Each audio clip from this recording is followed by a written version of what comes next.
ದೇಶದ ರಾಷ್ಟ್ರಪಿತ ಸ್ವಾತಂತ್ರ್ಯ ಚಳವಳಿಯ ರೂವಾರಿಯಂತಹ ಮಹಾತ್ಮ ಗಾಂಧೀಜಿಯವರ 155ನೇ ಜನ್ಮದಿನ. ಹೌದು, ಸರಿಯಾಗಿ ಹೇಳಿದೀಯ ನೀನು. ರಕ್ತವಿಲ್ಲದೆ ದೇಹವು ಹೇಗೆ ಬದುಕಲು ಸಾಧ್ಯವಿಲ್ಲವೋ ಹಾಗೆಯೇ ಶ್ರದ್ಧೆ ಮತ್ತು ಪ್ರಾರ್ಥನೆಗಳಿಲ್ಲದೆ ಆತ್ಮವು ಕೂಡ ಬದುಕಲು ಸಾಧ್ಯವಿಲ್ಲ. ದೇಶದ ಹೆಮ್ಮೆ, ಜಗತ್ತಿಗೆ ಆದರ್ಶ, ಅಹಿಂಸೆ ಚಳವಳಿಯ ರೂವಾರಿ ಮಹಾತ್ಮ ಗಾಂಧೀಜಿಯವರ ಜಯಂತಿಯು ಎಲ್ಲರಿಗೂ ಸನ್ಮತಿ ದಯಪಾಲಿಸಲಿ. ಎಲ್ಲರಿಗೂ 155ನೇ ಗಾಂಧಿ ಜಯಂತಿಯ ಶುಭಾಶಯಗಳು. ನಾವು ಇಂದು ಗಾಂಧೀಜಿಯವರ ಬಗ್ಗೆ ಆ ಇಂದ ಆದವರೆಗೆ ತಿಳಿಸಿಕೊಡುತ್ತೇವೆ. ಹಾಗಾದರೆ ನೋಡೋಣ ಬನ್ನಿ ವಿದ್ಯಾರ್ಥಿಗಳೇ.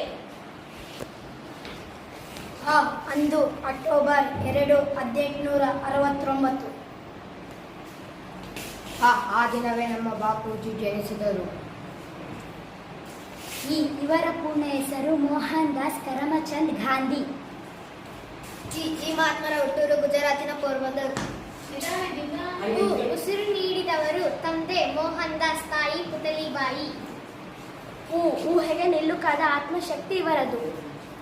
ಋಷಿ ಮಾರ್ಗದಲ್ಲಿಯೇ ಭಾರತಕ್ಕೆ ಸ್ವಾತಂತ್ರ್ಯವನ್ನು ತಂದುಕೊಟ್ಟರು.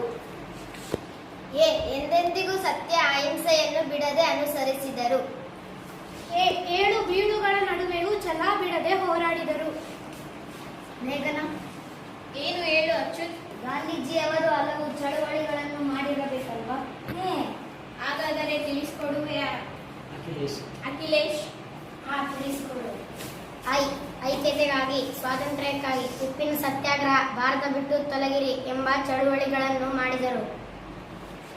ಒಗ್ಗೂಡಿಸಿ ಎಲ್ಲರನ್ನು ಮಾಡು ಇಲ್ಲವೇ ಮಡಿ ಎಂದರು. ಓಡಿಸಿದರು. ಬ್ರಿಟಿಷರನ್ನು ಭಾರತದಿಂದ ತೊಲಗಿಸಿದರು. ಔಚಿತ್ಯಪೂರ್ಣ ಹಾದಿಯಲ್ಲೇ ನಡೆದು ಅಮರರಾದರು. ಅಂದಿಗೂ ಇಂದಿಗೂ ಎಂದೆಂದಿಗೂ ಆದರ್ಶ ವ್ಯಕ್ತಿಯಾದರು.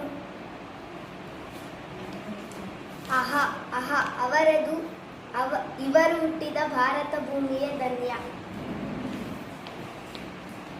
ಧನ್ಯವಾದಗಳು.